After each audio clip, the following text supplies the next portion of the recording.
Hello and welcome to Pure Potential, a space of solace, comfort, and wisdom for those who seek positive change in their lives. It is time for you to relax and recharge. Close your eyes. Whether you are sitting or lying down, imagine that you are in your favorite place in nature, by the ocean, on a mountaintop, in a flower-filled meadow, on the grass, in the shade of a sycamore tree, in a garden, counting stars in the moonlight. Breathe in the fresh air and feel all tension leave your body as you exhale. Relax completely. You are surrounded by the beauty of nature. Happiness fills your heart and expands in the center of your chest, in the same way your favorite flower begins as a bud and blossoms into spectacular perfection. Your body is filled with peace and calm. This is your time to be yourself. Listen and know that you are worthy. You are safe. You are good enough. You matter. You are loved. Sonnets by William Shakespeare. Sonnet 106. When in the chronicle of wasted time I see descriptions of the fairest wights, and beauty making beautiful old rhyme, in praise of ladies dead and lovely knights, then in the blazon of sweet beauty's best, of hand, of foot, of lip, of eye, of brow, I see their antique pen would have expressed even such a beauty as you master now. So all their praises are but prophecies of this our time, all you prefiguring, and for they looked but with divining eyes, they had not skill enough your worth to sing. For we which now behold these present days had eyes to wonder, but lack tongues to praise. Sonnet 138. When my love swears that she is made of truth, I do believe her, though I know she lies, that she might think me some untutored youth, unlearned in the world's false subtleties.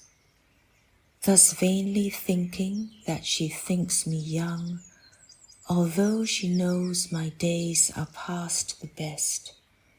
Simply I credit her false-speaking tongue. On both sides thus is simple truth suppressed. But wherefore says she not she is unjust? And wherefore say not I that I am old? O love's best habit is in seeming trust, and age in love loves not to have years told. Therefore I lie with her and she with me, and in our faults by lies we flattered be.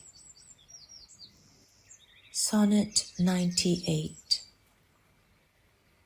From you have I been absent in the spring, when proud-pied April, dressed in all his trim, hath put a spirit of youth in everything, that heavy Saturn laughed and leaped with him. Yet nor the lays of birds, nor the sweet smell of different flowers in odour and in hue, could make me any summer's story tell, or from their proud lap pluck them where they grew. Nor did I wonder at the lily's white, nor praise the deep vermilion in the rose. They were but sweet, but figures of delight, drawn after you, you pattern of all those. Yet seemed it winter still, and you away, as with your shadow I with these did play. Sonnet 18. Shall I compare thee to a summer's day? Thou art more lovely and more temperate. Rough winds do shake the darling buds of May, and summer's lease hath all too short a date. Sometime too hot the eye of heaven shines, and often is his gold complexion dimmed, and every fair from fair sometime declines, by chance or nature's changing course untrimmed. But thy eternal summer shall not fade, nor lose possession of that fair thou owest. Nor shall death brag thou wanderest in his shade, when in eternal lines to time thou growest. So long as men can breathe or eyes can see, so long lives this, and this gives life to thee. Sonnet 116. Let me not to the marriage of true minds admit impediments. Love is not love, which alters when it alteration finds, or bends with the remover to remove. Oh no, it is an ever fixed mark, that looks on tempests and is never shaken. It is the star to every wandering bark, whose worth's unknown although his height be taken. Love's not time's fool, though rosy lips and cheeks within his bending sickle's compass come. Love alters not with his brief hours and weeks, but bears it out even to the edge of doom.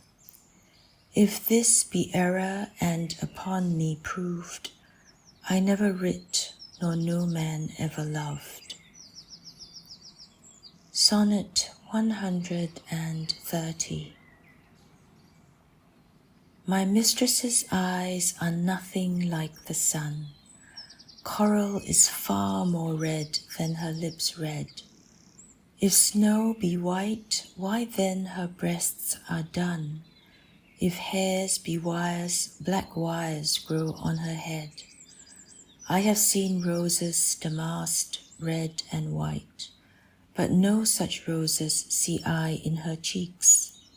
And in some perfumes is there more delight than in the breath that from my mistress reeks.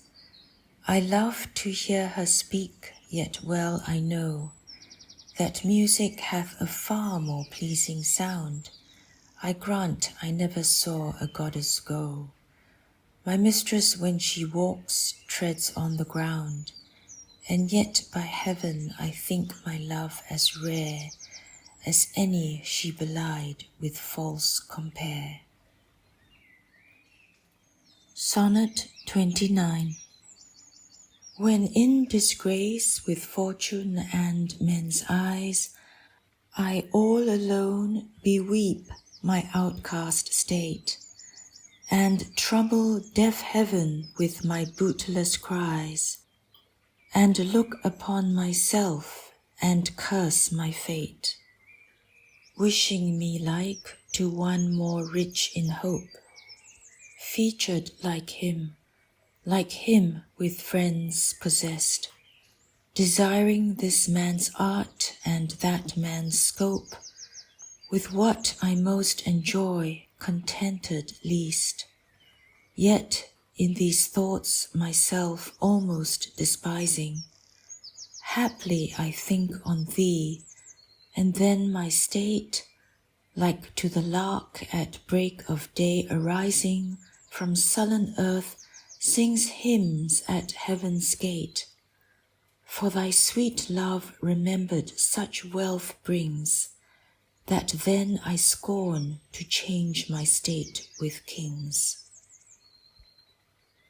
Sonnet 73. That time of year thou mayst in me behold, when yellow leaves or none or few do hang upon those boughs which shake against the cold, bare ruined choirs where late the sweet bird sang.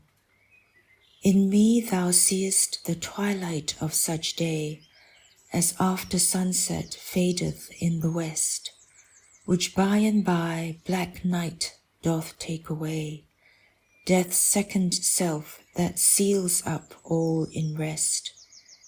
In me thou seest the glowing of such fire, that on the ashes of his youth doth lie, as the death-bed whereon it must expire, consumed with that which it was nourished by.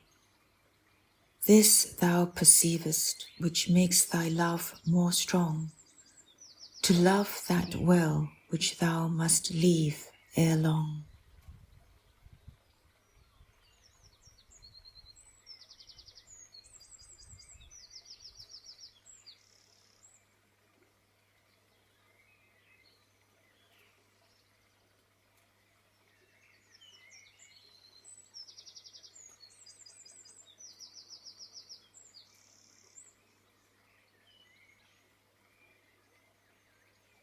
Thank you for listening and taking the time for yourself. We wish you peace, health and well-being, happiness, synchronicity, love and laughter.